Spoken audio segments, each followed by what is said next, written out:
اللہ کی عبادت کریں، عبادت سے برکت آتی ہے۔ حضرت ابو ادریس خولانی رحمت اللہ علیہ حضرت معاذ بن جبل کے شاگرد تھے، تابعی بزرگ تھے۔ فرماتے ہیں کہ میں جب سے حضرت معاذ بن جبل کی صحبت میں بیٹھا نا تو برے کاروباروں سے میری طبیعت و چاٹ ہو گئی۔ کئی کاروبار میں دیکھتا تو جھوٹ بولنا پڑتا، اس میں بڑا کچھ کرنا پڑتا تو مجھے ڈر آتا۔ آپ فرماتے ہیں میں نے نا بڑی کوشش کی پر میری مرضی کا کام مجھے صوفی کاہل نہیں ہوتے۔ فرماتے ہیں میرے اندر طاقت تھی کہ میں حلال کما کے بچوں کو کھلاؤں پر میری مرضی کا کام نہیں ملتا تھا۔ حد ہو گئی۔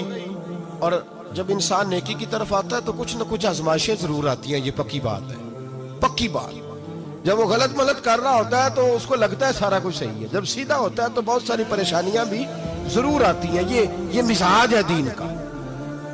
آپ فرماتے ہیں میں پریشان رہنے لگا، حالات خراب ہونے لگے، آزمائش سخت ہونے لگی، کاروبار بند ہو گیا، کام ہی کوئی نہیں ملتا تھا، میری بیوی ناراض رہنے لگی۔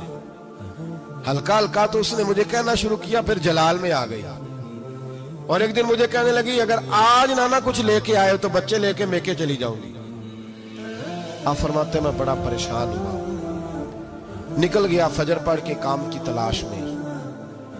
میں نے ظہر تک تلاش کیا لیکن مجھے کام نہ ملا۔ آپ فرماتے ہیں نہر فرات کے کنارے تپتی ہوئی ریت پہ میں بیٹھا تھا تو میرے دل میں خیال آیا بندوں کی مزدوری نہیں ملتی تو آج اللہ کی نہ کر لیں، آج اللہ کی مزدوری نہ کریں۔ آپ فرماتے ہیں میں نے گرم ریت سے تیمم کیا، وضو کیا وہیں فرات، اور گرم ریت پہ کپڑا بچھایا تو نفل پڑھنے شروع کر دی، زور سے اثر تک نفل پڑھے، زور سے۔ چلے میں ایک دعا کرتا ہوں، آپ آمین کہنا، اللہ کرے کہ ہم مغرب کے بعد والے نفل ہی پڑھنے شروع کر دیں۔ نبی کریم سید عالم صلی اللہ تعالی علیہ وآلہ وسلم کے غلاموں کا حال دیکھے، عبادت کا حال دیکھے۔ فرماتے میں نے کہا آج اللہ کی مزدوری کرے، زور سے اثر تک نفل پڑھے گرم ریت پہ، اور جب اثر ہوئی نا تو میں نے اپنے رومال میں نا تھوڑی سی ریت باندھ لی۔ گھر کی دیواریں چھوٹی چھوٹی تھی، میں نے کہا بیوی نے دیکھا نا خالی ہاتھ آیا ہے تو اندر سے شور کرے گی، ہم سائے بھی سنیں گے، تو چلو جب دیکھے گی نا رومال میں کچھ ہے حوصلہ کرے گی، جب اندر جاؤں گا تو سمجھا لوں گا۔ آپ مسکرا رہے ہیں نا ہلکا ہلکا، اس کا مطلب ہے ان باتوں میں کافی صداقت ہے۔ پرانے بزرگ کر گئے تو اس کا مطلب یہ ہے کہ ان میں بہرحال کافی حد تک صداقت ہے، یہ شور ہوتے رہتے۔ کہتے میں نے وہ کہا کہ چلو دور سے دیکھے گی تو گھر جا کے سمجھا لوں گا۔ آپ فرماتے پہلے میری بیوی دروازے پہ بیٹھی رہتی تھی، بچے بیٹھے رہتے تھے، منتظر ہوتے تھے کہ کچھ لے کے آئے، گھر میں فاقہ ہوتا۔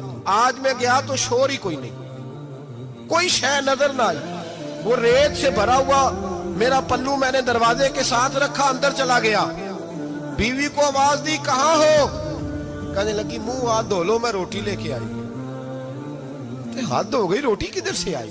اس گھر میں تو فاقے تھے، کھانا کدھر سے آیا؟ کہتے روٹی لائی، سلاد بھی لائی، دودھ بھی لائی، اس زمانے میں جو نعمتیں تھی پھل بھی لائی، سارا آ گیا۔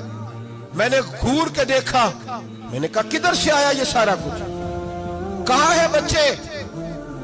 کہنے لگی روٹی کھا کے باہر نکل گئے۔ میرے دل میں خیال آیا میری بیوی کا کردار تو چاند سے زیادہ اجلا ہے، تو یہ سارا کچھ کیسے آیا؟ میں نے کہا یہ کہاں سے آیا سارا کچھ؟ تو کہتی ہے میری طرف دیکھ کے کہنے لگی پتہ نہیں آج کس کریم کی مزدوری کرنے چلے گئے تھے، پتہ نہیں کس کریم کی مزدوری پہ چلے گئے تھے، زور ہوئی ہے تو اس نے اناج کی بوریاں بھیجی ہیں، چاول بھیجے ہیں، پھل بھیجے ہیں، اتنا کچھ بھیجا ہے کہ میرے گھر میں رکھنے کو جگہ ہی کوئی نہیں۔ یہ کہتے کہتے اٹھی اور کہنے لگی پہلے ہی بڑا آیا تھا، اب اور کیا لائے ہو؟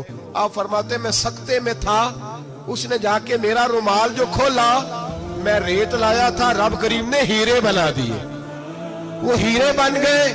آپ فرماتے کہنے لگی کس کریم کی مزدوری پہ گئے تھے؟ فرماتے میں اٹھا اور کچی زمین پہ سر سجدے میں رکھا، میں نے کہا مالک میں ساری زندگی دنیا راضی کرتا رہا، لوگوں کے دروازوں پہ کھڑا رہا، تعلقات بنا کر تھوڑی سی روزی کے لیے جدوجہد کرتا رہا، دھتکارا گیا، ستایا گیا، مولا میں تو تیرے دروازے پہ آج آیا ہوں، پوری دیہڑی بھی نہیں لگائی، زور سے سر ڈیوٹی کی ہے، اللہ تیری تھوڑی مزدوری کا اتنا اجر ملتا ہے؟